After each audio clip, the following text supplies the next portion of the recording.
बिस्मिल्लाहिर्रहमानिर्रहीम, अस्सलाम वालेकुम, गुड मॉर्निंग, सुबह बखैर। आप देख रहे हैं रूही एट 10 और मैं हूं आपकी होस्ट आसमा नौरीन। एक नई सुबह में आपको खुश आमदीद कहते हैं। कैसे हैं आप लोग? उम्मीद करती हूँ बिल्कुल ठीक ठाक होंगे और दुआ करते हैं आज का दिन आपका बहुत ही अच्छा गुजरे, हंसते हुए मुस्कुराते हुए खैर आफियत के साथ गुजरे। अच्छा, ये जो डेज चल रहे हैं ना, यकीन करें इतने बिजी डेज चल रहे हैं क्योंकि आपको पता है कि इलेक्शन के हवाले से जो है वो काफ़ी गहमा गहमी भी है और तमाम लोग जो है वो उसी प्लानिंग्स के तहत जो है वो चल रहे हैं। तो हमेशा एक बात करती हूँ कि इंसान को अपना अखलाक जो है वो बेहतर करने की ज़रूरत है। अदम बर्दाश्त जिस तरह हम देख रहे हैं कि हमारे मुआशरे में जितनी तेज़ी से बढ़ रहा है, हमने उसको कम करना है। मोहब्बतों को हमेशा मैं कहती हूँ आप जो है वो बांटा करें। जब आप मुस्कुराहटें बिखेरेंगे तो आप खुद देखेंगे कि आप खुद भी मुस्कुराएंगे और आपकी वजह से दूसरे भी मुस्कुराएंगे। तो वजह ज़रूर बने दूसरों के मुस्कुराने की। इसी के साथ अपने प्रोग्राम का सिलसिला आगे बढ़ाएंगे। आज हमारे साथ जो गेस्ट मौजूद हैं वो है जी हमारी रोही की रिपोर्टर सुहिरा तारिक। अस्सलाम वालेकुम। वालेकुम सलाम। कैसी हैं आप? बिल्कुल ठीक, आप कैसी हैं आसमा? मैं बेहतरीन, अल्हम्दुलिल्लाह। चले माशाल्लाह। अच्छा जी, हम सुहिरा से उनकी बीट से रिलेटेड बात करेंगे, लेकिन सुहिरा से साथ साथ थोड़ी सी मौसम के हवाले से भी बात करेंगे क्योंकि विंटर्स जो हैं वो अब जा ही रही हैं। अच्छा, ऐसे सुबह तो बहुत ज्यादा फोक थी लेकिन अभी फिर जो है वो धूप निकल आई है। क्लाइमेट चेंज जो है ना वो बहुत ज्यादा हो गया है। अब उस तरह से जिस तरह सर्दी की शिद्दत थी ना, लोग बड़े परेशान थे क्योंकि जनवरी का आज एंड भी है। फिर हम फेब को वेलकम करेंगे। 31 जनवरी है ना? आज, बिल्कुल ऐसे ही है।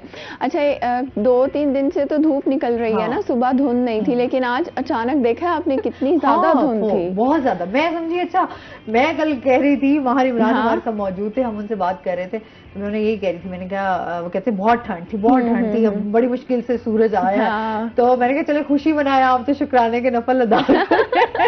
अच्छा, ऐसे भी लोग हैं जिन्हें सर्दी इतनी, मुझे खुद भी बहुत ज्यादा सर्दी यार, क्योंकि उस तरह से फैसिलिटीज नहीं है ना हमारे पास। गैस चली जाती है फिर वो तो हमारा रोजमर्रा के मसाइल है। हाँ, इस वजह से। लेकिन वैसे सर्दी जो है वो गर्मी से तो बहुत बेहतर है। हाँ, यकीन करो, मैं कह रही हूँ अभी जनवरी इतना फटाफट, एक महीना ही हमने मेरे ख्याल में सर्दियों को एंजॉय किया। अच्छा, जिन्होंने एंजॉय किया, मैंने तो बहुत एंजॉय किया सर्दी को। मुझे क्योंकि सर्दियाँ जरा पसंद है, तो गर्मियाँ मुझे कोई खास इतनी पसंद नहीं है। बस गर्मियाँ आने वाली हैं। अच्छा, फिर उसके साथ साथ रमजान भी आने वाला है और मार्च में जो है वो माशाल्लाह से फिर हम रमजान हमारे जो वो स्टार्ट हो जाएगा। अच्छा, उसकी भी अपनी एक तैयारियां होती हैं। ऐसे ही है ना? ऐसे ही है, बिल्कुल। अच्छा जी, हम सबसे पहले तो बात कर लेते हैं, इस टाइम जो है all Pakistan inter boards girls championship का आगाज़ हुआ है, उस हवाले से बात कर लेते हैं। क्या ऐसे मुकाबलों से जो है वो ख़वातीन तालिबात जो हैं वो, हमेशा हम बात करते हैं ना कि हौसला अफजाई होनी चाहिए। स्पोर्ट्स के हवाले से जो है यहाँ पर काम होने की ज़रूरत है, स्पेशली फिजिकल एक्टिविटीज़। क्या कहेंगे इस बारे में? बिल्कुल, स्पोर्ट्स एक्टिविटीज़ तो बहुत ज़्यादा ज़रूरी हैं। मुल्तान बोर्ड ने ये all Pakistan inter boards championship करवाई है। एक तो फुटबॉल होती है, ये है गर्ल्स हैंडबॉल। मतलब आपने वो फुटबॉल को हाथों से खेलना है तो वो हैंडबॉल है, वो उसी तरह की गेम होती है। बड़ी ही ज़बरदस्त गेम थी और उसमें मुल्तान बोर्ड ने तमाम पाकिस्तान के बोर्ड्स की मेज़बानी की है, जिसमें पहला जो मैच हुआ है वो मर्दान की टीम थी, मुल्तान की टीम थी और उसके साथ साथ थी ये लाहौर की और उसके साथ फैसलाबाद की टीम्स आई हुई थी मुल्तान।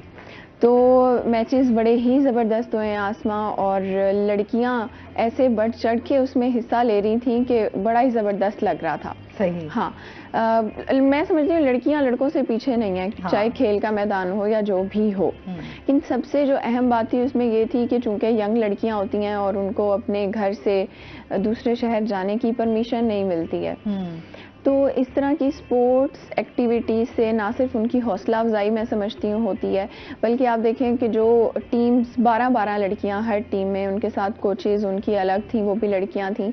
तो वो आप देखें मर्दान से आई हुई हैं मुल्तान, फिर फैसलाबाद से, लाहौर से, अच्छा दूर दूर से आई हुई हैं। उनके लिए यहाँ पे रिहाइश का सारा इंतज़ाम, मेरे ख्याल से आपकी फैमिली अगर आपको सपोर्ट करती है ना, तो अगर वो लड़कियाँ अपनी टीम के साथ यहाँ तक आई हैं, वो भी मैच खेलने के लिए, तो मैं समझती हूँ ये एक चेंज आ रहा है अब ना सोसाइटी में कि लोग इस बात को समझ रहे हैं। वरना जिस तरह से होता है कि नहीं बस स्कूल जा रही हैं, कॉलेज जा रही हैं, हम नहीं परमिशन देंगे।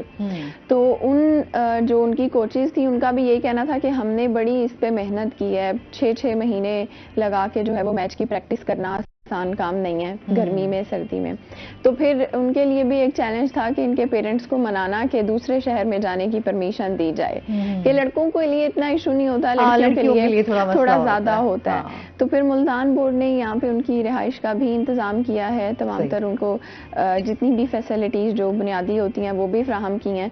ये 1 लीग मैच है, यानी कल जो मैच हुआ है वो फैसलाबाद और मर्दान की टीम में, तो फैसलाबाद ने विन किया। अब फैसलाबाद ने जो मैच विन किया, आगे जो विनर टीम होगी उसके साथ इनका फाइनल मैच होगा, और फिर एक सबसे बेहतरीन जो मौका इनको मिलेगा कि नेशनल लेवल पे जो टीम विन करेगी उसको इंटरनेशनल लेवल पे भी खेलने का मौका मिलेगा। सही, यानी अच्छा ये एक अच्छा है, मैंने कहा खेल होना भी आपके बहुत साथ, तालीम के साथ साथ खेल जो है वो आपको ज्यादा एक तो बाहिम्मत भी बनाता है, फिर आप फिट भी, फिजिकली फिट भी रहते हैं। फिटनेस के हवाले से हम जिस तरह से बात करते हैं, जिस तरह आजकल हम यूनिवर्सिटीज के, कॉलेजेस के बच्चे देखते हैं ना, तो ऐसा लगता है वो मैट्रिक के स्टूडेंट हैं। तो यही बात है कि उस तरीके से ग्रोथ और उस तरीके से आपकी जो है फिजिकल, मैं समझती हूँ बहुत चीजें बहुत ज्यादा जरूरी है, वरना तो डाइट भी हमारी उस तरीके से नहीं है प्रॉपर, जिस तरह पहले होता था ना, खालिस ग़िज़ाओं का इस्तेमाल किया जाता था। अब तो आपको खालिस ग़िज़ाएं ढूंढनी पड़ती हैं। अच्छा, ख़वातीन को, लड़कियों को ये भी टेंशन होती है ना कि नहीं हमने स्पोर्ट्स में नहीं जाना, क्योंकि स्किन खराब हो जाएगी, नेल्स खराब हो जाएंगे। लेकिन जब आप अंदर से हेल्दी होंगे ना, तो मेरे ख्याल से ये चीजें आपकी खुद ही मेंटेन रहती हैं। बिल्कुल ऐसे। तो मैंने काफी अपनी मेरी कुछ फ्रेंड्स थी जिनको स्पोर्ट्स में बड़ा इंटरेस्ट था, फिर वो आगे भी गई। खैर फिर वो जब शादियां हो जाती है ना, तो फिर बहुत सारी चीजें जो है ना वो फिर आपके पीछे रह जाती हैं, आपके गोल्स, आपके प्लान। तो कुछ हस्बैंड सपोर्ट करते हैं, कुछ ससुराल वाले सपोर्ट करते हैं, तो कुछ आगे चली जाती हैं, कुछ को नहीं करते। जाहिर सी बात है, हर किसी के अपने प्रॉब्लम्स होते हैं। बिल्कुल ऐसे तो वो फिर उनका ये होता था कि वो अपने आप को भी बड़ा जो है ना वो रखती थी खूबसूरत बनाकर, और वो खेलों में भी साथ साथ जो है उनका पार्टिसिपेशन, दोनों चीजें चल सकती हैं। अब जैसे जो हमारे, आप देखें कितने सारे स्टार्स भी हैं हमारी, बहुत अच्छी अच्छी फेमस एक्ट्रेसेस भी हैं, वो भी स्पोर्ट्स में कितना ज्यादा एक्टिव हैं। तो मेरा नहीं ख्याल कि स्पोर्ट्स आपको आपकी जो फिजिकल अपीयरेंस है उसको खराब नहीं करता है, अगर आप चीजें मेंटेन रखें, ज्यादा फिट रखता है, बल्कि ऐसे ही है।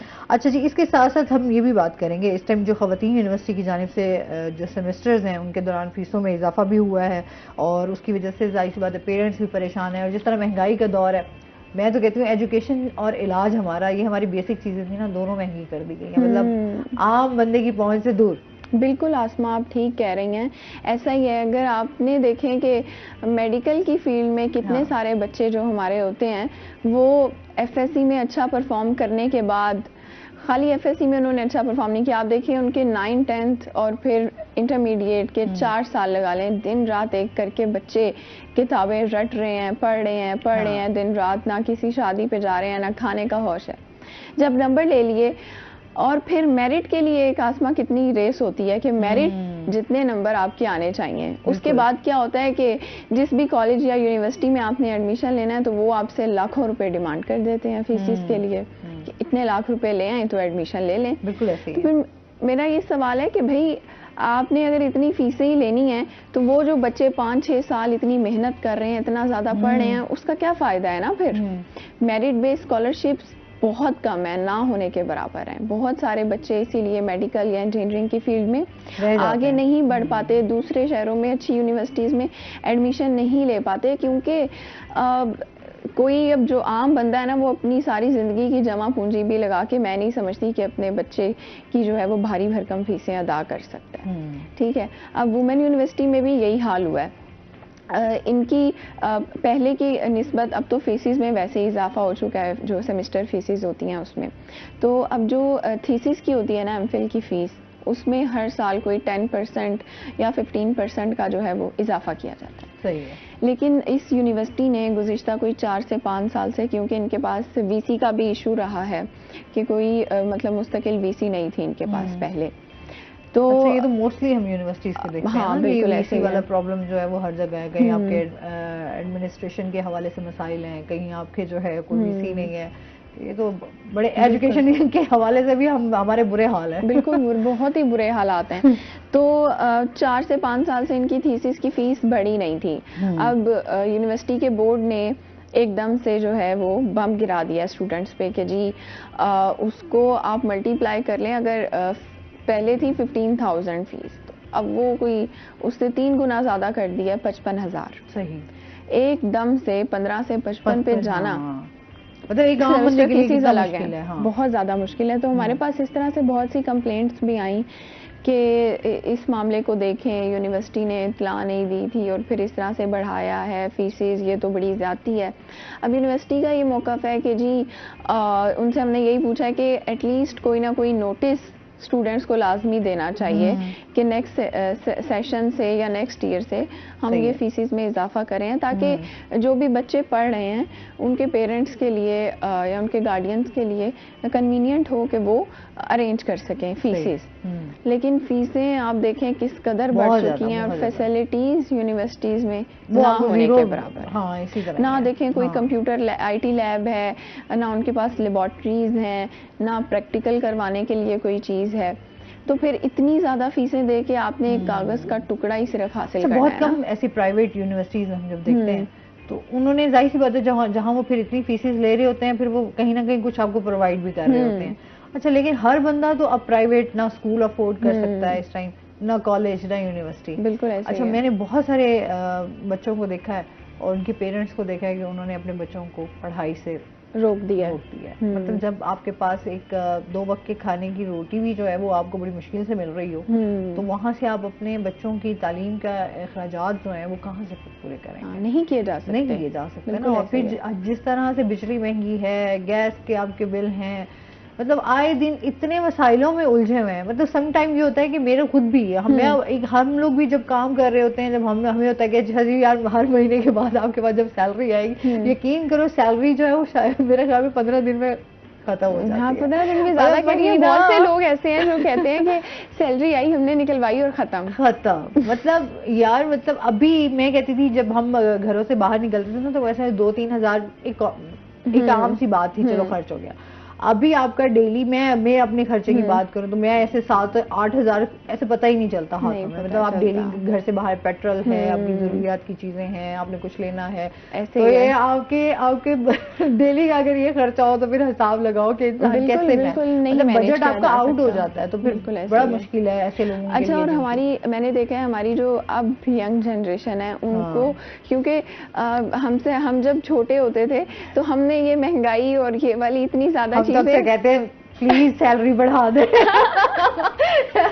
हम तो रिक्वेस्ट करते रहते हैं। ये चीजें हमने इतनी ज्यादा फेस नहीं की थी आसमा। महंगाई की बात 2 लोग बैठे होते थे तो बहुत कम होता था। हमने अपने घर में भी इस तरह से नहीं सुना था।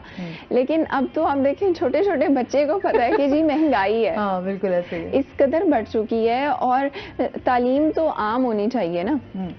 तालीम फ्री, इलाज आपका सस्ता, बल्कि इलाज भी आपका फ्री हो। तो जब वोट की बात करते हैं ना कि वोट जब लेने आते हैं तो हम कहते हैं यार वोट तो हम तो चलो दे दें, लेकिन हमें फैसिलिटीज क्या मिलती हैं? बिल्कुल तो ये हर बंदे का सवाल भी है आज कि हमें इतने अरसे में हमें क्या रिलीफ मिला। तो मजीद भी बात करेंगे। राजी अभी हमने जाना ब्रेक पे, हमारे साथ रहिए।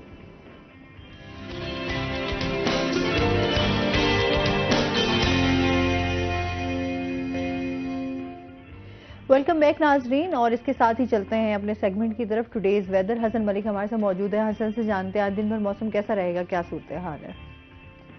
जी आसमा, मुल्तान शहर और गिरदो नवा की अगर आज के मौसम की बात करें तो मुल्तान शहर का मतला आज टोटली तौर पर डिफरेंट दिखाई दे रहा है, जो कि गुज़िश्ता कई दिनों से एक मुल्तान शहर का मतला बिल्कुल साफ दिखाई दे रहा है। था आज अलल सुबह नमाज के औकात में धुंध की शिद्दत में नुमाया इजाफा देखने को आया है। रात तक मुल्तान शहर का मतलब बिल्कुल क्लियर था, धुंध की शिद्दत में कोई इजाफा देखने का इम्कान जाहिर नहीं किया जा रहा था। लेकिन जो ही सुबह का औकात हुआ यानी सुबह सवेरे ही नमाज के फौरन बाद तकरीबन 7 बजे करीब धुंध की शिद्दत में नुमाया इजाफा देखने को आया और डेंस फॉग यानी शदीद धुंध की एक लहर जो थी वो मुल्तान शहर में बरकरार रही है। हद निगाह की बात करें तो इस वक्त कदरे हद निगाह बेहतर हो चुकी है मुल्तान शहर में, जो कि 500 से 550 मीटर के दरमियान रिकॉर्ड की जा रही है। और अगर गिरदो नवा की बात करें तो गिरदो नवा में इस वक्त मुल्तान शहर में तकरीबन 200 से 220 मीटर के दरमियान रिकॉर्ड की गई है। अगर मोटरवे की बात करें तो मोटरवे अलल सुबह बंद कर दी गई थी और तर्जमान मोटरवे की जानिब से ये कहा जा रहा था कि हद निगाह कम होने के बायस मोटरवे को हर किस्म के ट्रैफिक के लिए बंद किया गया। M4 मोटरवे के सब सेक्टर की बात करें अब्दुल हकीम से शेरशाह और शेरशाह से खानेवाल तक मुकम्मल तौर पर हर किस्म के ट्रैफिक के लिए बंद कर दिए गए थे। M5 मोटरवे का सेक्टर 1 शेरशाह से ज़ाहिर पीर तक मुकम्मल तौर पर ट्रैफिक के लिए बंद कर दिया गया था, लेकिन जो ही हदे निगाह बेहतर हुई है तो हदे निगाह बेहतर होने के बाद मोटरवे को ट्रैफिक के लिए खोल दिया गया है।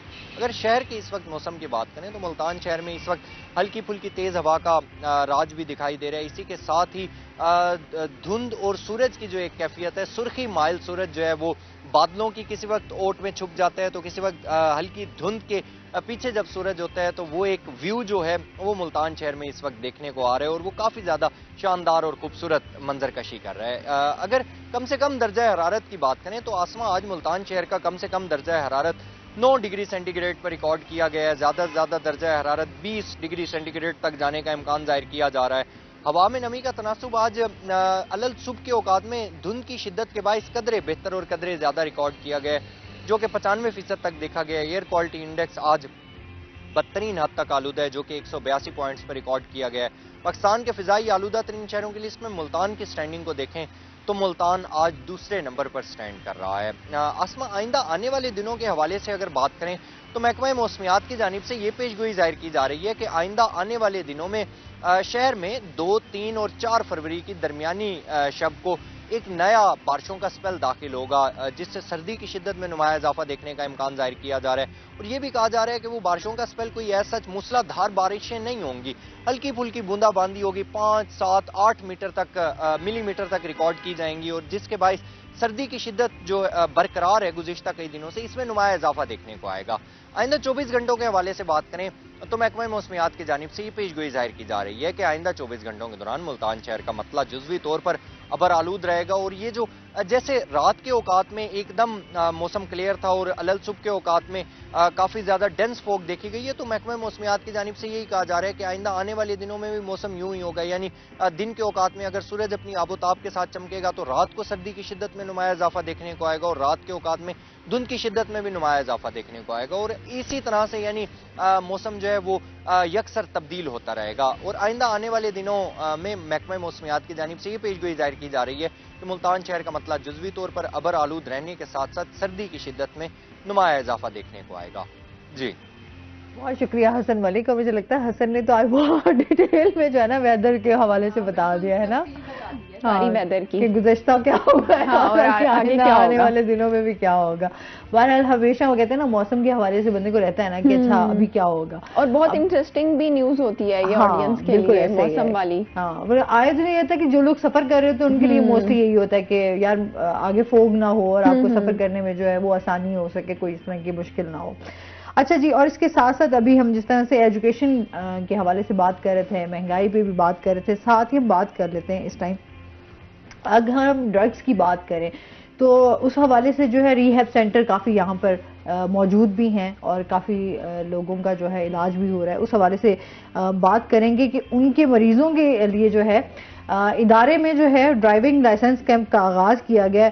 इस हवाले से मरीजों को क्या फ़ायदा मिलेगा और क्या क्या होगा, तो मैं मेरे हमें सुहीरा बेहतर बताएंगे कि अब रिहैब सेंटर में भी जो है ना वो आपको वहाँ पर अच्छा, जब मैंने भी आसमा पहले सुना कि ड्रग रिहैब सेंटर में उन्होंने ड्राइविंग लाइसेंस कैंप बनाया तो मैं भी थोड़ी हैरान हुई कि वहाँ पे तो एक तो वो मरीज हैं, ऊपर से वो तो वैसे मेरे हमें काउंसलिंग करते हैं उसको समझ नहीं आती, बाकायदा अपने उसमें नहीं होते सेंसेस में, लेकिन वहाँ पे बड़ा अच्छा इलाज हो रहा है। जो लोग अपनी मर्जी से इलाज करवाना चाहते हैं वहाँ पे वो कितना इंसान की अपनी विल पावर होना बड़े जरूरी है, वरना तो मोस्टली हम पेशेंट्स में विल पावर नहीं देखते इस हवाले से कि वो अपना ट्रीटमेंट। बिल्कुल ठीक कह रही हैं आप।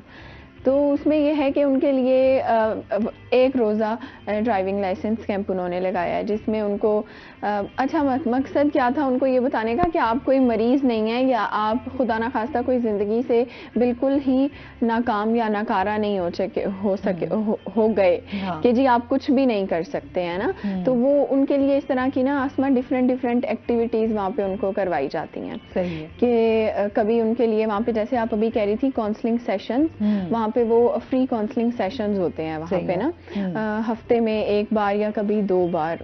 उनको होता है कि हमसे कोई, उन मरीजों को होता है हमसे कोई मिलने आए, कोई हमारे साथ बात करे, हमारे साथ वक्त गुजारे, हमारी कोई बात सुने। तो फैमिली को बहुत ज़्यादा वहाँ पर आने की इजाज़त नहीं होती है कि जी, क्योंकि अक्सर ऐसे होता है कि फैमिली मेम्बर जब अपने पेशेंट को बुरे हाल में देखते हैं या देखते हैं कि जी इसको अब हमें घर ले जाना चाहिए, तो वो इलाज से पहले ही जब मरीज़ वहाँ से वापस चला जाता है ना, तो फिर उसका इलाज करना बहुत मुश्किल होता है। वो दोबारा से रिहैब उसको दोबारा से करना मुश्किल हो जाता है। तो वहाँ पे इसलिए उनके लिए डिफरेंट एक्टिविटीज़ करवाई जाती हैं। कभी उनके लिए क्रिकेट मैच, फुटबॉल मैच का इनेकाद किया जाता है। तो ये जो ड्राइविंग लाइसेंस कैंप भी लगाया गया है, उनको बताना ये मकसद था कि आप भी माशरे का उतना ही अहम हिस्सा हैं। अगर आप यहाँ से बहाल हो जाते हैं, आप अपना इलाज करवा लेते हैं, तो देखें आप भी बाहर जाकर आम लोगों की तरह ड्राइविंग भी कर सकते हैं, अपने काम पे भी जा सकते हैं। तो उनको सारा बताया गया कि किस तरह से आपने ड्राइविंग लाइसेंस बनवाना है, ट्रैफिक आगाही रूल्स क्या हैं, सेफ्टी मेजर्स क्या होती हैं, क्योंकि आपने देखा होगा अक्सर जो ड्रग यूजर्स होते हैं हमें सड़कों पे, रोड्स पे इस तरह बैठे हुए नजर आ रहे होते हैं। सड़क क्रॉस करते हुए अक्सर एक्सीडेंट्स हो जाते हैं, वो अपनी जान से हाथ धो बैठते हैं।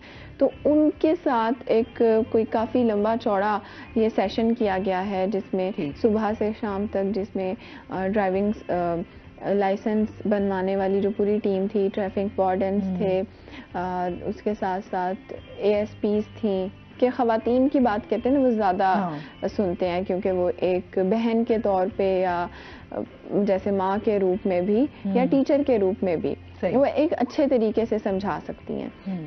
तो वहाँ पे जो साइकोलॉजिस्ट हैं वो भी सारी फीमेल्स ही उन्होंने रखी हुई हैं। ठीक है, तो उसमें यह है कि हर किसी के साथ अलग अलग सेशन भी होता है। फिर उनका जो वहाँ पे लर्नर जो होता है वो तकरीबन सबका बना दिया गया है। सही है, ठीक है। फिर उनके लिए एक और ऐलान किया गया कि आप लोग जब यहाँ से रिहैब हो जाएंगे, आप लोगों उनको अगर किसी ने कार ड्राइविंग सीखनी है तो वो भी उनको फ्री में वहाँ पे सिखाई जाएगी ट्रैफिक पुलिस की जानिब से।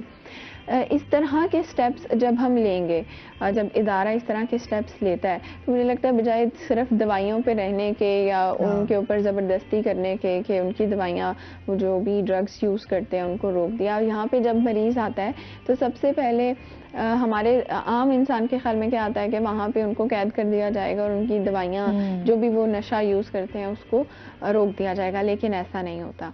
वहाँ पे वो उसकी मिकदार कम करते तो फिर उस तरह से उनका इलाज किया जाता है। यहाँ पे इस इदारे में ड्रग रिहैब सेंटर मुल्तान में सरकारी एक ही है जो गवर्नमेंट का है, बल्कि सिर्फ मुल्तान में ही नहीं है आसमा, ये पूरे पंजाब लेवल में जस्ट मुल्तान में है, सरकारी जिसको हम कहते हैं। तो वो जस्ट जिस तरह से हम देख रहे हैं तादाद बहुत ज्यादा है, बहुत है। और फिर अच्छा जिन्होंने प्राइवेट बनाए हुए हैं उन्होंने तो यकीन करो लोगों को इस तरह से वो तो कोई पर डे के हिसाब से 5 से 10 हज़ार चार्ज करते हैं वहाँ रखने का। अच्छा, फिर वो जाहिर से अफोर्ड भी वही करते हैं जो हम देखते हैं कि जिनके बच्चे जो हैं वो इस लत में पड़ जाते हैं, जो अच्छी खासे जो साहिब इस्तिताद होते हैं, जो स्पेशली अगर हम यहाँ पे बात करें लैंडलॉर्ड ज्यादा हैं, तो उनके हमारे बच्चों को देखते हैं तो वो अपने बच्चों को जब एडमिट तो वो प्राइवेट में करते हैं, सरकारी सतह पर वो नहीं अपने बच्चों का ट्रीटमेंट करवाते। मोस्टली तो हमारे यहाँ जो ज्यादा एक ट्रेंड और एक शायद माइंडसेट भी हमारा ये बन चुका हुआ है कि बच्चा हमारा प्राइवेट स्कूल में ही पढ़ेगा और प्राइवेट स्कूल से ही वो अच्छी तालीम हासिल करके कुछ बन सकता है। प्राइवेट में इलाज की भी हम बात करते हैं, स्कूल्स में भी ब्रांड्स हैं अब वो ब्रांड का एक जो फोबिया सबको हो चुका हुआ है ना, तो वही होता है कि अच्छा यार अब ये एक आपने गुड इवन के आपने इलाज भी करवाना है तो आपने अपने जाके किसी महंगे तरीन आप हॉस्पिटल से आप ट्रीटमेंट करवाएंगे तो आप कहेंगे बड़ा बेहतरीन किस्म का आपका इलाज होगा, आपको केयर मिलेगी। तो जाहिर सी बात है जो फिर इतना पैसा ले रहा होता है फिर वो हालांकि लापरवाही भी वहीं पे ही हो रही होती है जहाँ पर इतना ज्यादा आपको जो है आपसे पैसे वगैरह वसूल किए जा रहे होते हैं। कहते हैं समटाइम आपके पास जो है वो आप कहते हैं ऊंची दुकान फीका पकवान, समटाइम ये चीजें भी हो जाती हैं। ऐसे ही है, जब पेरेंट ने इतनी भारी फीसें दी हैं, बच्चों को लाड प्यार में रखा हुआ है, तो टीचर के ऊपर भी पाबंदी है कि आपने बच्चे ने कोई गलती की है ना उसको डांट डपट करनी है ना कुछ करना है ना। तो गवर्नमेंट स्कूल्स में या प्राइवेट स्कूल्स में अक्सर हम देखे होते हैं बच्चों के बैग्स तक चेक हो रहे होते हैं। उनको कहीं ना कहीं जो है सजा भी दी जा रही होती है उनकी गलती की वजह से, जिसकी वजह से बच्चों में थोड़ा बहुत डर खौफ होता है। लेकिन जब आप उसको बिल्कुल ही छोड़ देंगे ना कि जी नहीं बच्चे की गलती भी है, उसको वहाँ पे डांटना भी नहीं है, तो फिर काम खराब हो जाता है। थोड़ी सी सख्ती जो है वो जरूरी है, इस्लाम में भी है तो थोड़ी सी आप सख्ती कर सकते हैं। अच्छा जी, मजीद भी इस पे बात करेंगे। नाज़रीन, अभी हमने जाना है ब्रेक पे, हमारे साथ रहिएगा।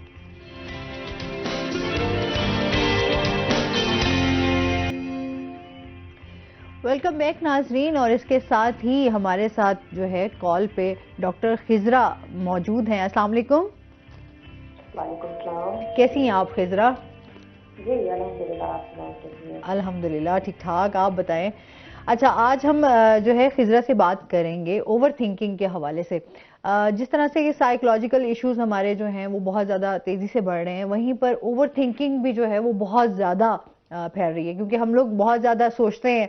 अच्छा, फिर जब सोचना स्टार्ट करते हैं तो फिर सोचते ही रहते हैं, सोचते ही रहते हैं, उसका कोई हल नहीं निकलता।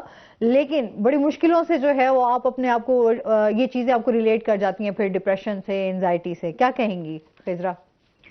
जी बिल्कुल, थैंक यू सो मच अस्मा। अच्छा, मैं सबसे पहले तो ये कहना चाहूंगी कि ओवर थिंकिंग बेसिकली जो है वो हमारी आजकल ना प्रिडिक्शंस बहुत ज्यादा होती जा रही हैं। हाँ। हम सोचते हैं कि हम लोग जो है ना किसी भी चीज को या किसी भी काम को प्रिडिक्ट करेंगे तो ही जाकर जो है वो काम हो पाएगा। दर हकीकत ऐसा नहीं है। अगर आपने कोई काम करना है और आप पहले से उसके अजम्पशंस जो हैं वो बना लेते हैं तो डेफिनेटली वो ओवर थिंकिंग का बायस बनती हैं।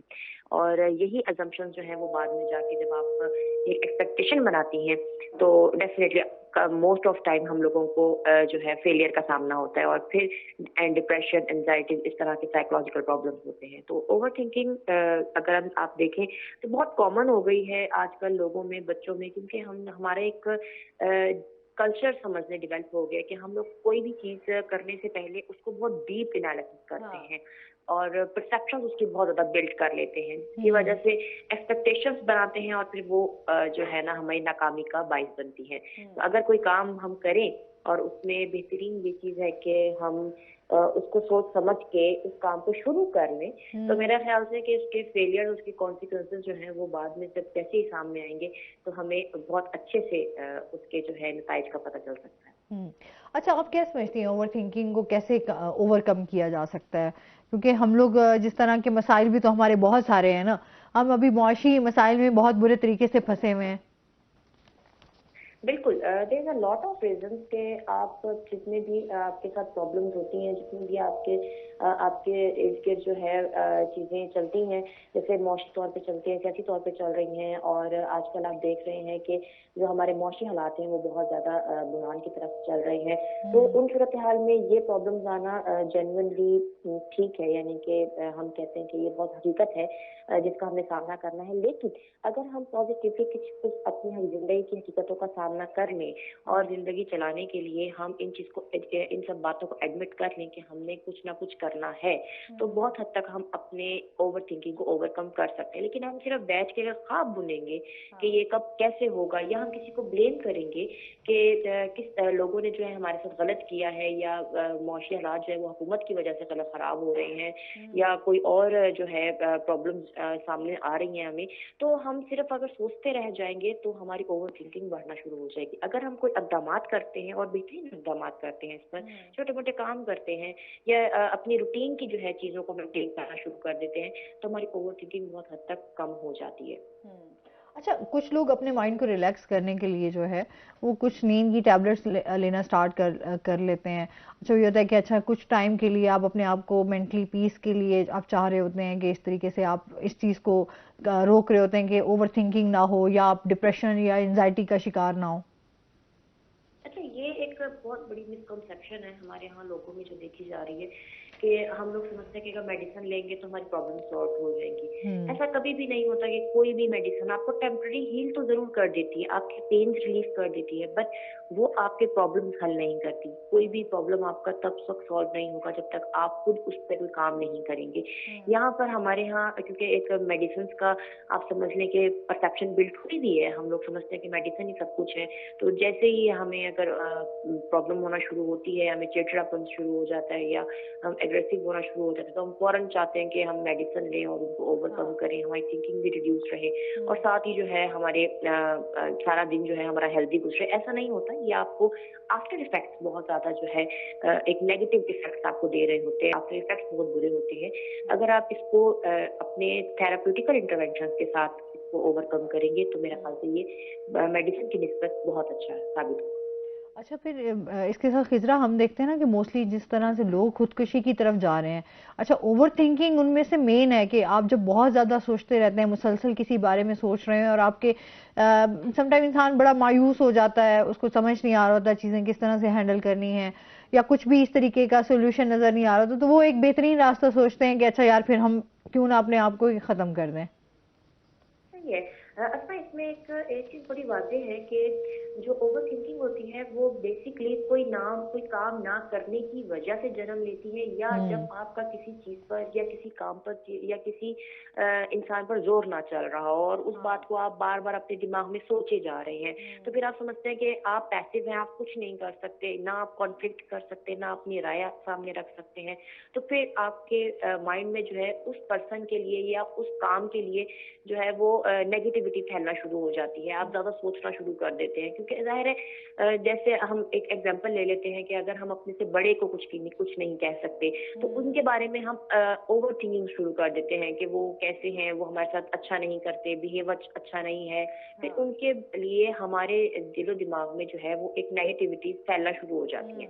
जब आप किसी से एक्सप्रेस नहीं करेंगे तो डेफिनेटली ओवर थिंकिंग का ही बाइस बनेगी, और फिर हमारी जो नेगेटिविटीज हैं वो हमारे बिहेवियर में शो होना शुरू होंगी, और फिर एट द एंड होता यही है, मोस्टली लोग सुसाइडल अटेम्प्ट्स को जो है वो प्रेफरेंस देते हैं।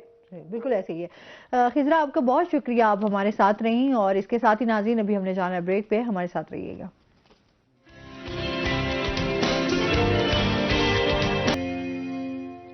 वेलकम बैक नाज़रीन। अच्छा, जिस तरह ओवर थिंकिंग पे हम भी बात कर रहे थे ना, अभी बहुत सारे हमारे स्टूडेंट्स जो हैं वो उनका ये सबसे ज़्यादा मेन इशू भी यही आ रहा है। अब बच्चों में बहुत ज़्यादा ये चीज़ आ रही है। आई थिंक कि जाहिर सी बात है, एक स्टडीज़ का भी जो है प्रेशर होता है आपके ऊपर, और फिर हमारे यहाँ जिस तरह तालीमी इदारे जो चल रहे हैं, फिर उनका जो निज़ाम चल रहा है, उन्होंने बहुत ज़्यादा इफेक्ट किया है। ऐसे ही है यार, तालीम तो अब मैं समझती हूँ एक सिर्फ जो है ना जस्ट कारोबार ही बन चुका है।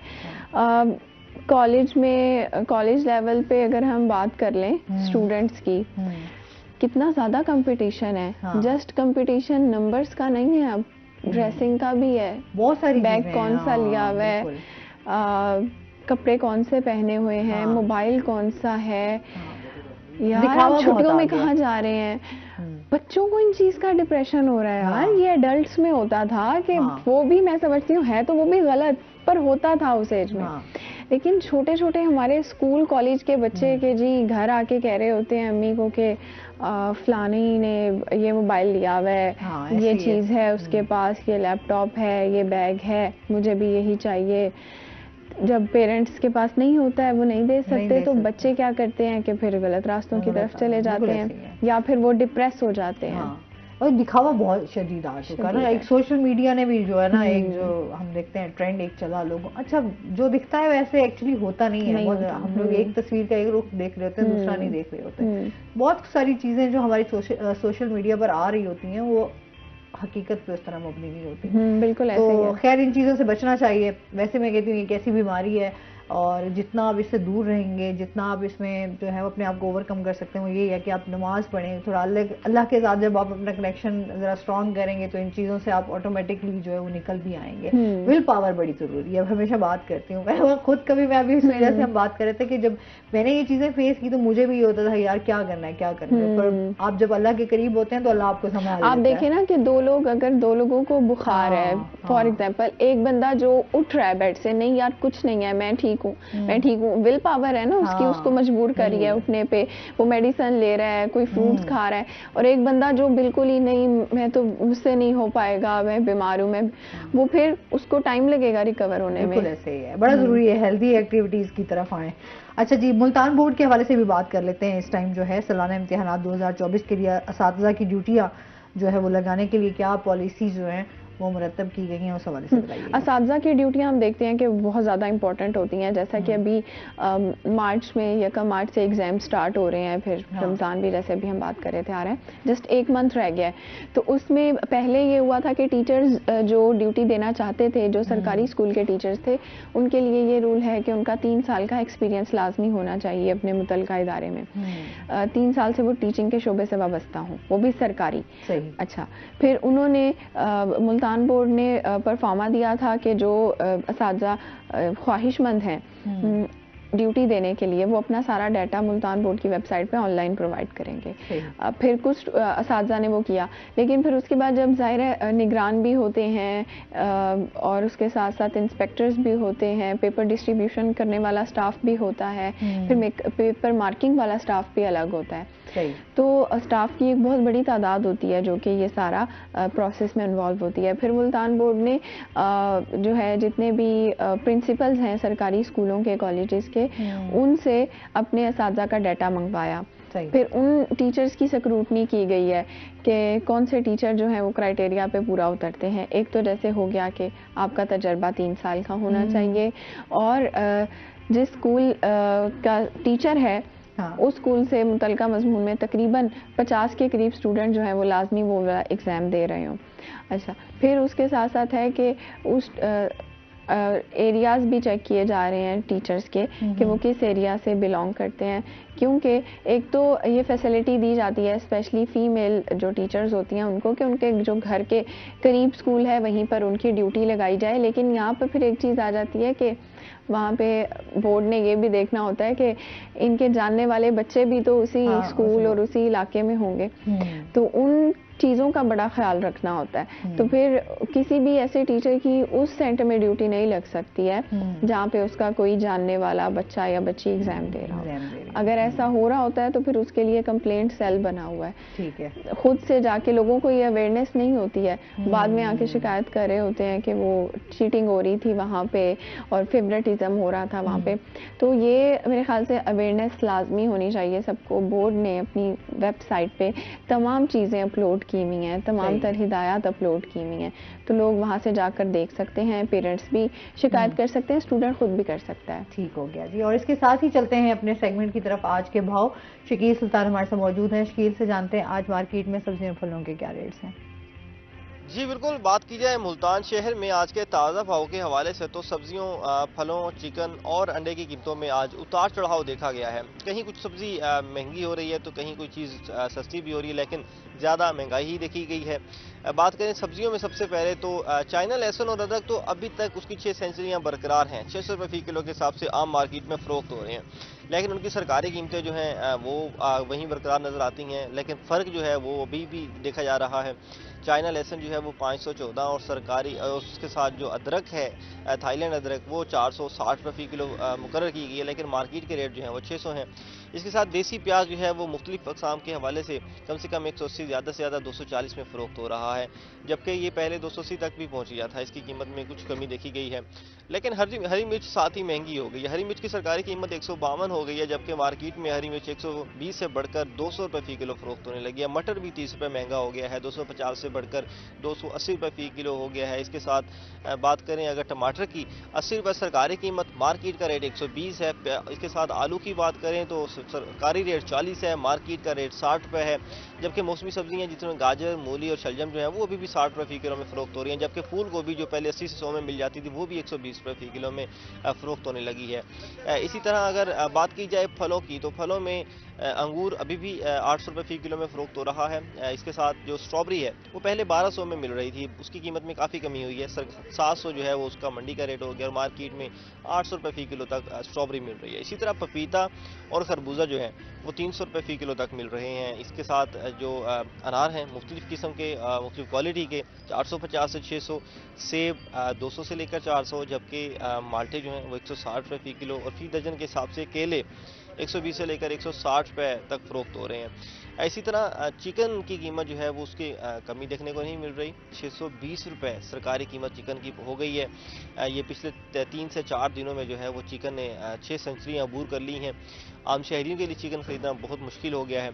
इसी तरह अंडे की सरकारी कीमत मुसलसल गिरने लगी है। जैसे ही मुल्तान का मौसम कुछ साफ हुआ है, सर्दी की शिद्दत में कमी हुई है, तो अंडे की कीमत में भी कमी देखी जा रही है, लेकिन मार्केट के रेट्स जो हैं वो वहीं बरकरार नजर आते हैं। ये हमेशा ही ऐसा देखा जाता है, जब भी महंगाई होती है, महंगाई का तूफान आता है, हर चीज़ के रेट बढ़ते हैं, लेकिन उसके साथ जब दोबारा कीमतें गिरने लगती हैं तो आम दुकानदार जो हैं मार्केट में जो है वो कीमतें उस तरह कम नहीं होती।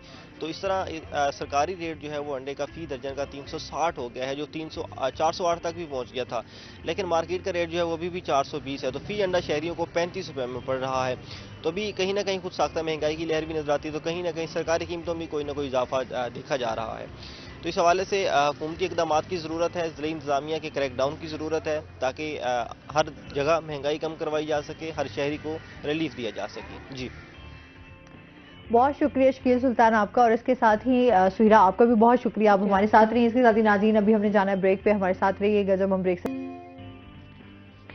वेलकम बैक नाजरीन, रोही एट 10 में एक बार फिर से आपको खुश आमदीद कहते हैं। और ब्रेक के बाद हमारे साथ गेस्ट मौजूद हैं, उनका तारुफ करवा देती हूँ। आज हमारे साथ मौजूद हैं जी सरदार रफीक डोगर साहब, हमारे साथ मौजूद हैं, जो कि एडवोकेट हाई कोर्ट बार से हैं और इसके साथ साथ उम्मीदवार भी हैं बराए finance secretary high court bar association Multan से। अस्सलाम वालेकुम, कैसे हैं आप? ठीक ठाक हैं? वेलकम करते हैं अपने शो में आपको। Thank you so much. और इसके साथ ही जो हमारे साथ दूसरे गेस्ट हैं वो हैं जी डॉक्टर सदाकत अली रामे, हमारे साथ मौजूद हैं, जो कि एजुकेशनिस्ट हैं। अस्सलाम वालेकुम, कैसे हैं आप? ठीक ठाक हैं? वेलकम करते हैं अपने शो में आपको।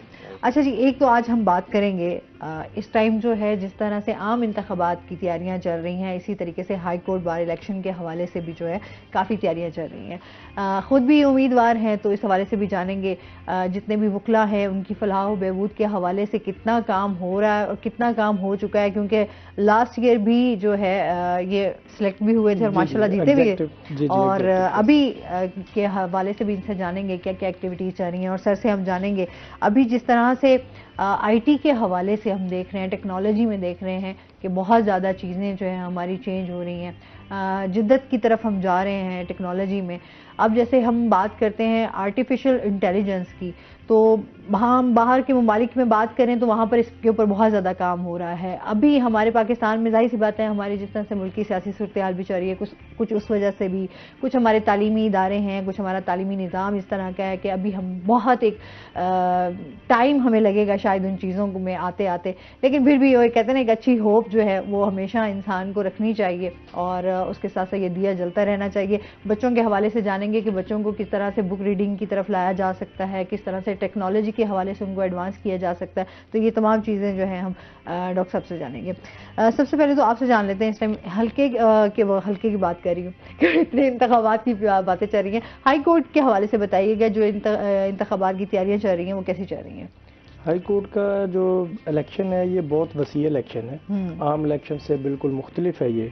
इसमें तकरीबन साउथ पंजाब के 30 सिटीज़ आते हैं, तो हमें हर सिटी के अंदर पैरेलल अपना एक प्रॉपर ग्रुप लेकर चलना होता है, जो आपकी गैर मौजूदगी में वहाँ पे आपकी प्रॉपर कैंपेन चला रहा हो, आपके कार्ड डिस्ट्रीब्यूट हो रहे हों, लोगों से मुलाकातें हो रही हों। उसके बाद जो मेन हब है वो मुल्तान है। मुल्तान में अल्हम्दुलिल्लाह ऑफिस है और मुल्तान में बैठ के हम सारा कुछ कर रहे हैं सेट।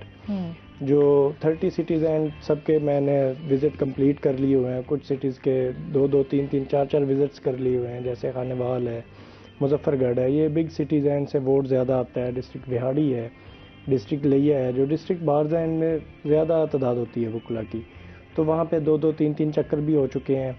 मुजफ्फरगढ़ के तो 6-7 चक्कर हो चुके हैं। तो अल्हम्दुलिल्लाह बड़ा बेहतरीन जा रहा है। और मेरे साथ जो यंग दोस्त हैं वो बहुत एनर्जेटिक हैं और मोस्टली दोस्त ऐसे हैं जो पहले मुख्तलिफ एग्जेक्टिव में हिस्सा रह चुके हैं, तो उनको एक्सपीरियंस है कि कैसे इलेक्शन में हिस्सा लिया जाता है और कैसे कंपेन इफ़ेक्टिवली चलाई जाती है, बजाय इसके कि आप ऐसे रफली भाग दौड़ कर रहे हो। रिज़ल्ट ओरिएंटेड कंपेन के लिए ना वो सारे दोस्त बड़े यंग हैं और एनर्जेटिक हैं। और जो सीनियर्स हमारे साथ अटैच हैं अल्हम्दुलिल्लाह वो सारे भी एग्जेक्टिव का हिस्सा रहे हुए हैं ऑलरेडी। उनकी गाइडलाइन है और वो हमें बताते रहते हैं, सिखाते रहते हैं कि बेटा इस चीज़ को ऐसे करें और इसको ऐसे करें तो इसके रिजल्ट बेहतर आएंगे। तो अल्हम्दुलिल्लाह बहुत बेहतरीन जा रहा है। सही। अच्छा जी, अभी जिस तरह से वकला के हवाले से भी हम बात करते हैं ना कि एक तो सबके एक प्लेटफॉर्म पे सारे इकट्ठे होते हैं। जी जी। अच्छा, वो एक कुछ आप लोगों की एक ना रिवायात भी तो चलती आ रही हैं, बड़े अरसे से आप उनको ही लेकर चल रहे हैं, तो उस हवाले से क्या कहना चाहेंगे? वकला की कितनी सपोर्ट है? वकला हमेशा रीढ़ की हड्डी रहे हैं पॉलिटिक्स में ऑल ओवर द वर्ल्ड। किसी भी मुल्क की सियासत उस टाइम तक कंप्लीट नहीं हो सकती जब तक वकला उसका हिस्सा नहीं है। मौजूदा जो सियासत है, जो 8 फरवरी को इंतखाबात होने जा रहे हैं, आप देख रहे हैं उसमें भी सिर्फ वकला ही हैं जो अब सही तरीके से फेस कर रहे हैं तमाम चीज़ों को। अब उसकी डिटेल में मैं नहीं जा सकता, मैं 24 फरवरी पे ही आऊँगा। 24 फरवरी के हवाले से अल्हम्दुलिल्लाह बहुत बेहतरीन है हमारा निज़ाम। जो वकला के जो ग्रुप्स हैं हमारे साथ अटैच हैं, JLF है, SPLF है, अवामी लायर्स है, इस्लामिक लॉयर्स है और पीटीआई के ग्रुप्स भी मेरे साथ अल्हम्दुलिल्लाह अटैच हैं, पीपल्स पार्टी के जो बड़े सीनियर लोग हैं वो मेरे साथ अटैच हैं। तो वकला के अंदर जो इलेक्शन है इसके अंदर जो बाहर वाली तंजीमात हैं उनसे हट के होता है सारा, इनका तमाम नज़रियात और मामलात मुख्तलिफ होते हैं। सही। हमने प्योरली वकला की फलाह बहबूद को देख के चलना होता है और जो यंग ब्लड है उसको देखना होता है क्योंकि उनकी मुश्किलात दूसरे वकला की मुश्किलात से थोड़ी सी डिफरेंट होती हैं। बिल्कुल ऐसे ही है। यंग लॉयर्स के हवाले से बात करेंगे। अभी जो है हम डॉक्टर साहब से जानते हैं इस टाइम जो हमारे तालीमी निज़ाम चल रहा है और जिस तरह से टेक्नोलॉजी एडवांस हो रही है, क्या कहेंगे इस बारे में? बिस्मिल्लाहिर्रहमानिर्रहीम।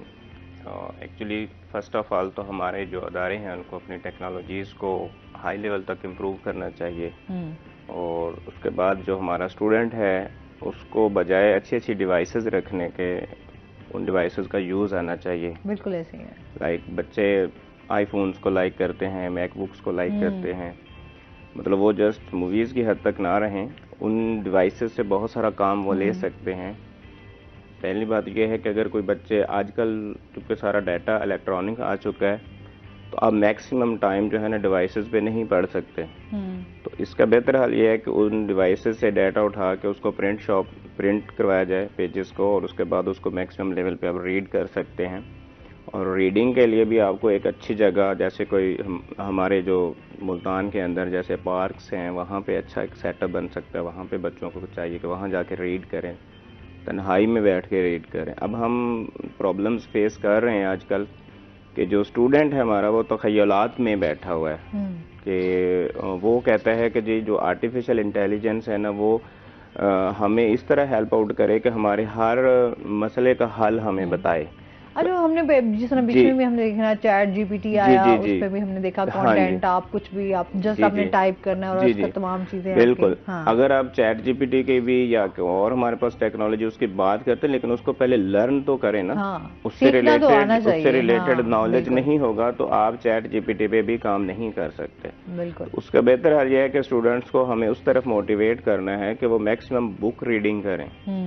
जैसे लाइब्रेरीज हैं हमारी उसको फॉल बनाया जाए, वहाँ पे जाकर स्टूडेंट्स के लिए जो है ना आसानियाँ पैदा की जाएं ताकि वहाँ पे जाके वो मैक्सिमम चीज़ों को सीख सकें। बुक्स का अवेलेबल होना ज़रूरी है क्योंकि मुझे याद है मैं इस्लामाबाद में एक लाइब्रेरी विज़िट की थी तो वहाँ पे जो बुक्स की मिनिमम एक बुक की प्राइस थी पाइथन लैंग्वेज से रिलेटेड 15 से 20 हज़ार रुपये थी। तो वहाँ से उनको ईजी बना दिया जाए ताकि स्टूडेंट वहाँ से बुक्स ले। और उसके बाद तीसरी बात यह है कि हमें चूँकि सारा जो डाटा हमें मिल रहा है वो इंग्लिश लैंग्वेज में मिलता है, हमें उसको थोड़ा सा उर्दू में पहले समझना चाहिए। अब जैसे मैंने पिछले दिन एक बच्चे के क्वेश्चन किया कि ईईजी क्या होता है, हालांकि हम लोग हॉस्पिटल्स में करवाते हैं, एमआरआई है, एक्सरेज हैं या दूसरी हमारी जितनी भी चीज़ें हम यूज़ कर रहे हैं टेक्नोलॉजिकल, तो ईईजी का उसको एब्रीवेशन नहीं पता था। सही। कि उसको हम देखते हैं इलेक्ट्रोएंसेफेलोग्राफी कहते हैं और जब हम उर्दू में आते हैं तो उसको हम कहते हैं दिमाग की बरकी मकनातीसियत।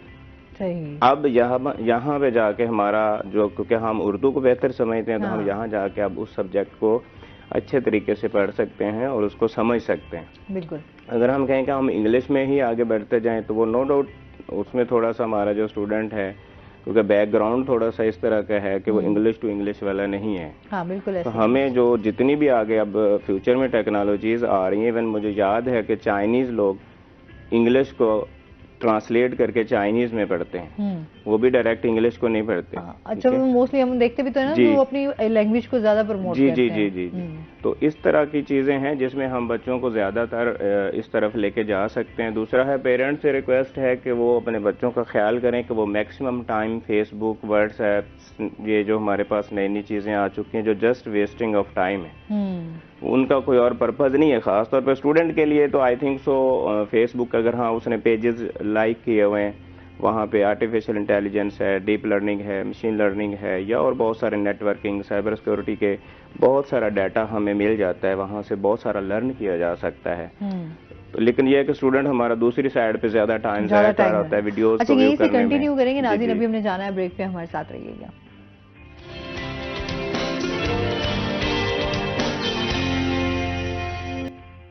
वेलकम बैक नाज़रीन, और इसके साथ ही हम बात कर रहे थे जदीद टेक्नोलॉजी के हवाले से। जी सर।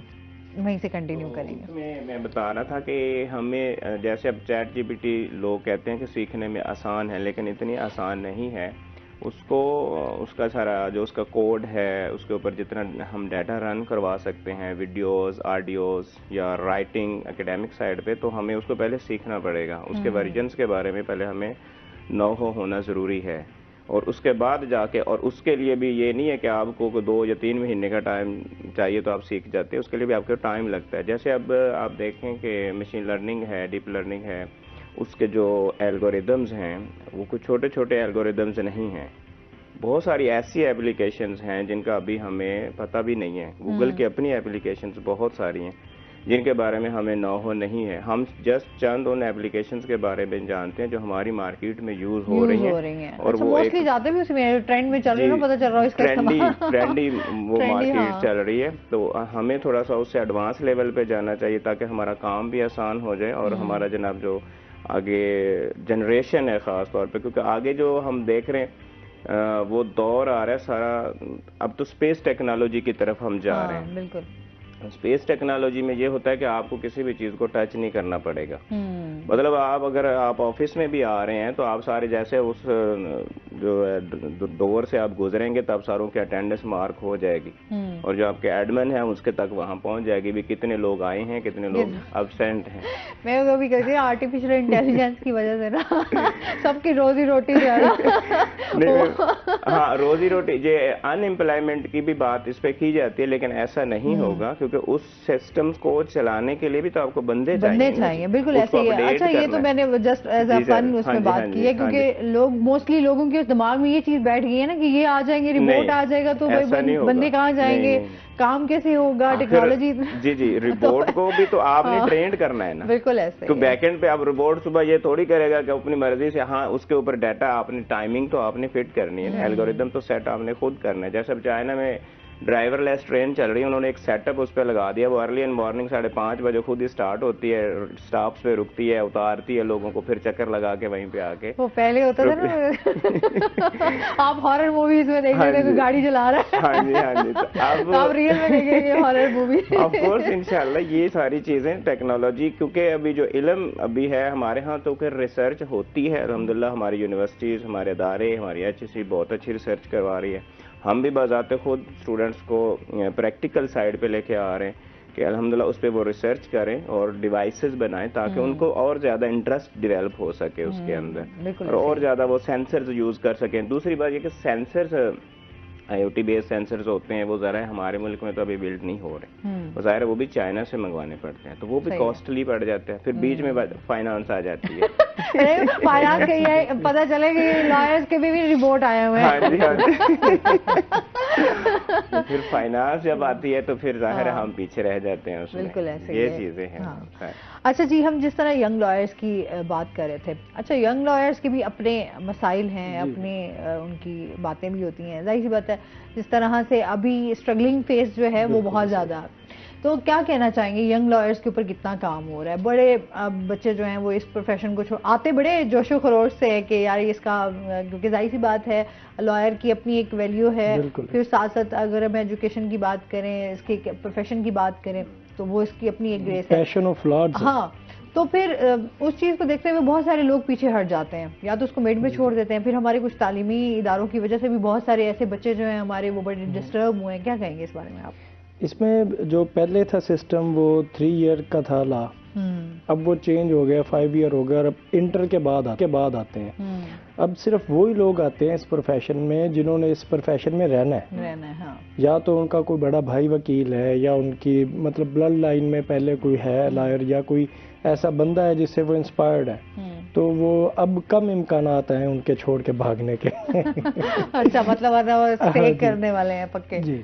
अच्छा। और दूसरा ये कि वकला के जो मसाइल हैं उसमें जो यंग लॉयर्स हैं उनके मसाइल ये हैं कि उनको स्टार्ट में केसेस नहीं मिलते, तो उसका सिंपल हल ये है कि हम उसके लिए ना लोकल कमीशंस जो हैं वो सिर्फ यंग वकला को डिप्यूट किया जाए ताकि उनको उसकी मद में जो फीसेस आए उनसे उनका सर्कुलेशन चल सकती है। दूसरा, पंजाब बार के पास अमाउंट सेव है वकला की, जो हम उनको देते हैं, जब लाइसेंस लेते हैं तब देते हैं, उसके बाद जो हर बार का अपना एक सेटअप है, मुख्तलिफ तरीके से वो जनरेट किया जाता है रेवेन्यू। तो उसमें से जो यंग वुकला हैं जिनके पहले 2 साल हैं या पहला 1 साल है, उनको पर मंथ कुछ ना कुछ देना चाहिए। सही। उसके लिए हमने प्रॉपर एक लाहा अमल बनाया हुआ है। इंशाल्लाह जैसे ही हम इलेक्शन जीतते हैं तो हम प्रॉपर उसको सही तरीके से अनाउंस भी करेंगे और सीनियर्स के पास भी जाएंगे कि जी ये चीज़ है और ये हो सकती है, काबिल अमल है, ये सिर्फ ख्याली बातें नहीं है। तो काइंडली इसके ऊपर कुछ वर्क करें, कुछ रहनुमाई करें और मुझे बहुत उम्मीद है कि इंशाल्लाह हम इसको करवाने में कामयाब हो जाएंगे। सही।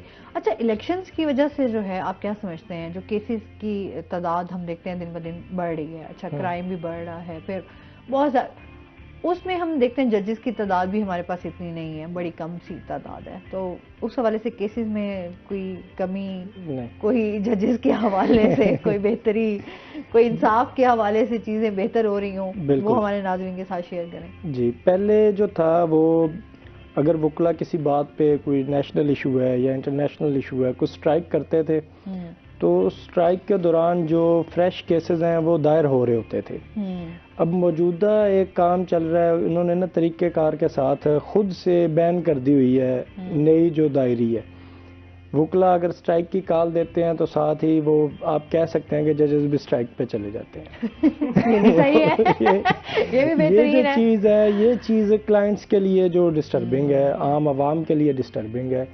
वुकला अगर स्ट्राइक पे जाते हैं तो जो अर्जेंट केसेस हैं वो हमेशा अर्जेंट केसेस के बाद जाते हैं, ताकि अर्जेंट नौयत के जो काम है, अगर किसी की प्रॉपर्टी पे कब्जा हो रहा है तो वो फौरी रुकवाना है, उसके बाद स्ट्राइक कर लें। सही है। तो वुकला अर्जेंट केसेस में कभी स्ट्राइक की कॉल नहीं देते। हमेशा अगर आपने हाई कोर्ट का नोटिफिकेशन देखा हो स्ट्राइक का, वहाँ पे लिखा होता है कि अर्जेंट केसेस के बाद स्ट्राइक होगी। तो ये जो एक नया काम शुरू हुआ है, इसके अंदर हमारी एग्जेक्टिव की इंशाल्लाह एक अल्लाह ताला हमें इज़्ज़त देता है तो हम इंशाल्लाह इसके ऊपर भरपूर काम करेंगे कि ये जो दायरी की बंदिश है जो स्ट्राइक के दौरान होती है, इसको रोका जाए। और दूसरा जो केस की स्पीडी उसको ट्रायल के कंप्लीशन के लिए, उसके लिए भी प्रॉपर एक लाहा अमल है कि जिस चीज़ के लिए जो डेट फिक्स है उस डेट पे उस काम को हो जाना चाहिए। उसके लिए नेक्स्ट 2, 3, 4, 5 मौके ना दिए जाए ताकि ये लिंगर ऑन ना हो काम। जब काम लिंगर ऑन होता है तो फिर ये अगर एक केस में डेट हो गई तो नेक्स्ट उस केस की जगह पे जो दूसरा केस है उसमें खुद ही डेट देनी पड़ जाएगी। एक जज के पास जब 150 केस की लिस्ट है, वो 150 केसेस ना तो वो रीड कर सकता है, ना उसके अंदर कोई चीज़ देख सकता है, ना उसको प्रॉपरली डिसाइड कर सकता है। तो फिर वो अल्टीमेटली उसने कहना 5-10 का फैसला करो, बाकियों में डेट डाल दो। तो ये वो मसाइल हैं जो असल में अवाम को इंसाफ पहुंचाने में देर कर रहे हैं। अच्छा, वैसे भी अब अदालतों की हवाले से इंसाफ की बात करें ना तो एतबार जो है वो बड़ा टूटा हुआ ही है।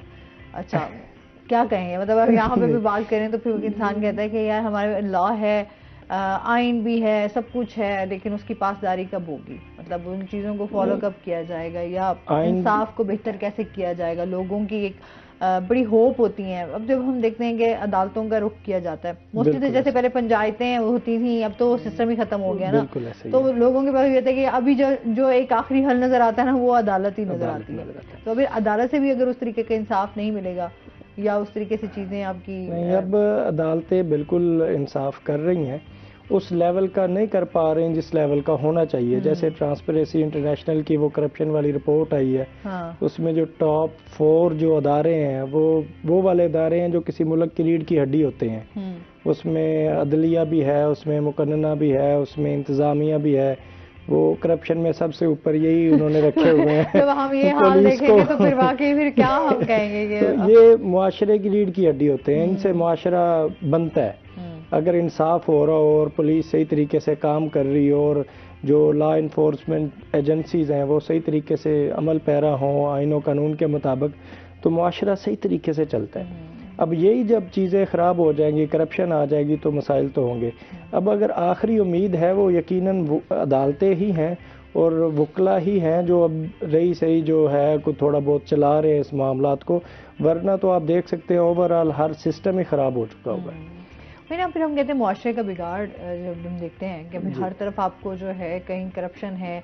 अच्छा, फिर हम कहते हैं कानून ना सिर्फ गरीब के लिए है, अमीर के लिए तो फिर कानून है ही नहीं ना, मतलब वो तो कहीं ना कहीं से बचने का रास्ता निकाल ही लेता है, तो गरीब बेचारा जो है ना वो उसी में पेश जाता है। नहीं, कानून सबके लिए बराबर है, बस ये बुक्स की हद तक है या फिर हम बातें करें का कानून सबके लिए बराबर है। नहीं, अगर किसी को कोई मसला है तो मेरे चैम्बर पे है, मैं हाजिर हूँ, वो गरीब हो अमीर हो, कानून सबके लिए बराबर है और इंशाल्लाह ये नजर भी आएगा आपको। चले जी, अल्लाह करे हम तो आखिरी, वो कहते हैं ना जब तक जिंदगी है तो हम होप्स लेके बैठे हुए, उम्मीद लगा के बैठे हुए कि चीजें बेहतरी की तरफ जाएं। अच्छा जी, और इसके साथ ही मजीद आपसे बात करेंगे सर, जिस तरह स्टूडेंट्स के हवाले से हम देखते हैं अभी इंटरेस्ट लेवल जो है बच्चों में आप किस तरह का देखते हैं? हम ये देखें कि बच्चों का बुक्स के हवाले से अच्छा प्रेशर भी बहुत है, पढ़ाई के हवाले से टीचर्स का भी, पेरेंट्स का भी। अच्छा, इस पे बात करूंगी मैं डिटेल से। नाज़रीन, अभी हमने जाना ब्रेक पे, हमारे साथ रहिएगा।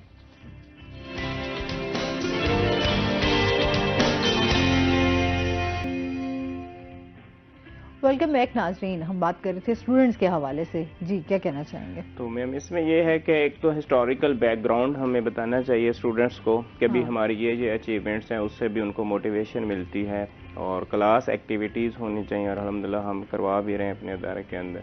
और उसमें यह है कि बच्चा मोटिवेट हो रहा होता है कि भाई जो लर्निंग फेज़ है वो जस्ट बुक्स के अंदर नहीं है। आप बच्चे को कोई टास्क दे देते हैं, कोई करेक्टर दे देते हैं, जैसे कोई डेवलपमेंट साइड का सॉफ्टवेयर उसको कहते हैं कि यार ये 2-4 चीज़ें आप करके हमें अपडेट करके दें, तो वो एक जो है ना वो उसको पूरा कर लेता है, ठीक है ना। अगर आप उसको बुक स्टडी में रखते हैं कि भाई जस्ट ये डाटा स्लाइड्स मैंने दे दी और आप इस पर काम कर रहे हैं और इसको याद कर लें, रेडी कर लें और पेपर में आप मतलब इसको प्रेजेंट कर दीजिएगा, तो आई थिंक सो ये थोड़ा सा हमें इसको चेंज करना होगा, प्रैक्टिकल साइड पे लेके आना होगा। मुझे याद है कि हमने वहाँ चाइना में कोई भी ऐसी बुक स्टडी नहीं की थी, हमें असाइनमेंट्स मिलती थी, बाकायदा हम मार्केट में निकल जाते थे, उनके डिफरेंट लोगों से इंटरव्यूज़ करते थे, क्वेश्चंस करते थे और फिर उनको वीडियोस में लेके आते थे और वीडियोस में आके अपनी मैम के पास सामने प्रेजेंट करते थे। और इस तरह ये होता था कि हम उनको भी पता चलता था कि इन्होंने रियल वर्क किया हुआ है फिजिकल जाके। तो ये हम कर सकते हैं क्लासरूम की एक्टिविटीज़ में जो है उसको हम ग्रुप स्टडी में डिस्कशन में कि भी एक बच्चे को काम ज़्यादा आता है तो वो दूसरे बच्चों को ज़्यादा सिखा सकता है। ये हम इस तरह बच्चों के अंदर ये इंटरेस्ट एक डेवलप कर सकते हैं, बजाय इसके कि वो मतलब अपनी ही वो जो सारा गूगल पे बैठ के सीख रहा है या विकीपीडिया पे सीख रहा है या जो भी चीज़ें वो डिवाइसेस यूज़ कर रहा है, वो डिस्कशन करें। डिस्कशन से ये होगा कि इल्म जो है वो इंक्रीज होता है और कॉन्सेप्ट जो है ना मजीद जो है ना वो क्लियर हो जाते हैं। और ही और शी जो भी है, फॉर एग्जांपल डेवलपमेंट में अगर हम देखें पाइथन लैंग्वेज है, जितनी भी लैंग्वेजेस हैं उसके ऊपर अगर कोई ही और शी ग्रिप करना चाहता है तो वो उसके ऊपर मैक्सिमम टाइम लगाए और उसको पहले समझें। इवन कि अभी तो कुछ ऐसे लोग हैं जिन्होंने उर्दू में हमें आर्टिफिशियल इंटेलिजेंस से रिलेटेड और डिफरेंट बुक्स हमें प्रोवाइड कर दी हैं।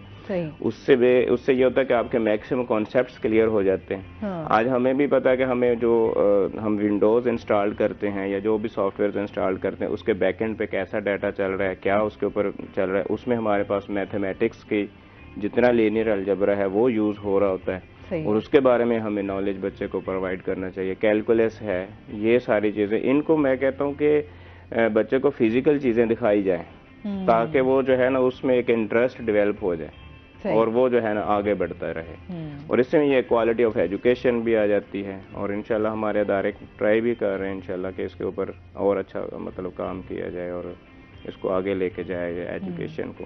बिल्कुल ऐसे ही है, फिर जाहिर सी बात है वक्त के साथ अगर आप कंपटीशन नहीं कर पाएंगे तो फिर हम पीछे ही रह जाएंगे। जिस तरह अभी हम हमसाया मुल्क की बात करते हैं तो उन्होंने आईटी में बहुत तेजी से तरक्की की। मतलब अभी हम देखते हैं कि वहाँ पे मैन्युफैक्चरिंग जो है वो अपनी वो करने लग गए हैं, तो हम लोगों की जो मैन्युफैक्चरिंग है वो बंद हो गई है। अच्छा, जाहिर सी बात है हालात भी हमारे जरा डिफरेंट है, तो जितनी तेजी से हम इन चीज़ों को अपनाएंगे।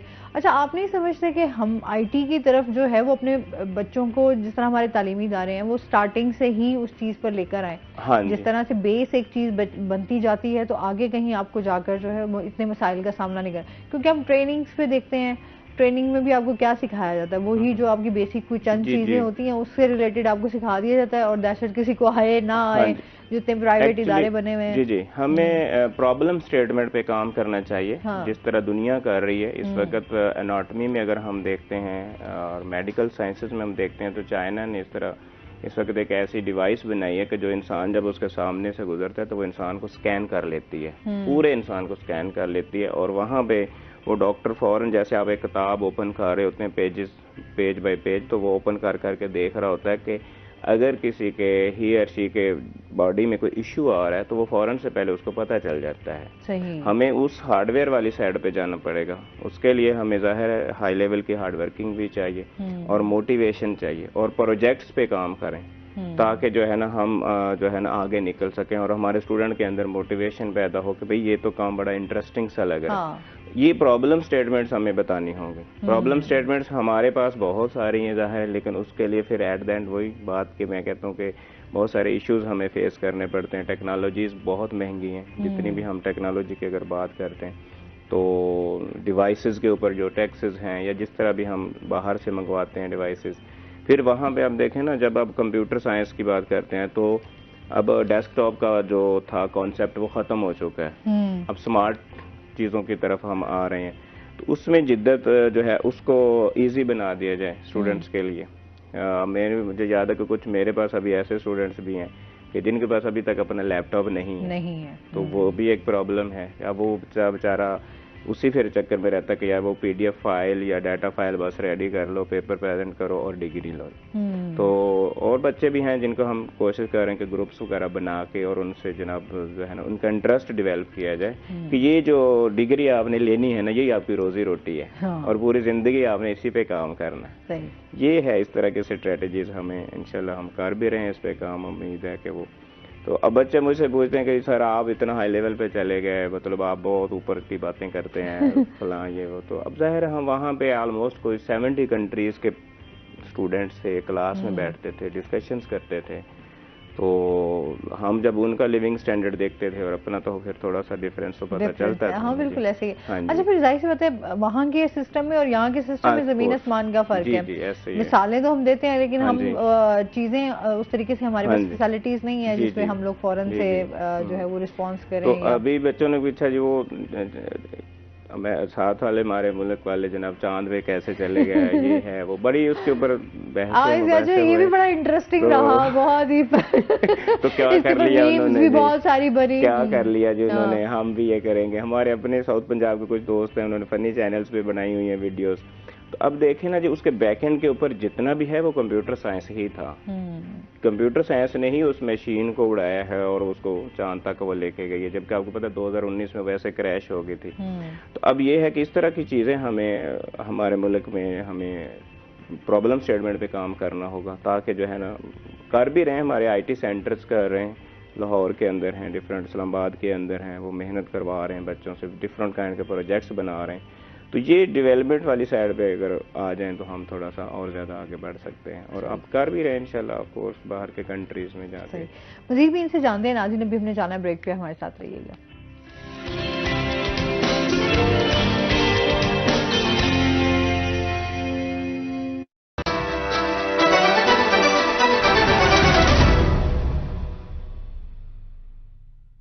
पाकिस्तान तहरीक इंसाफ के नामजद उम्मीदवार बराए हल्का NA 172 चौधरी जावेद इकबाल वड़ाइच इंतखाबी निशान जूते।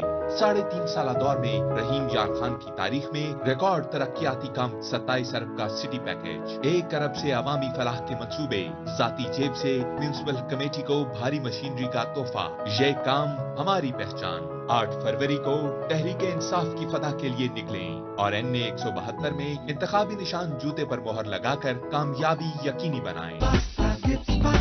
गिब्स पास्ता और गिब्स रेसिपी मिक्स से डालें अपने खानों में जान। आप टाइम दें मेहमानों को, हम बनाएं आपके खानों को।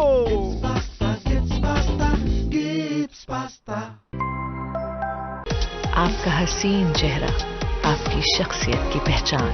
फायजा ब्यूटी क्रीम, पहचानो खुद को। A product by Punia brothers.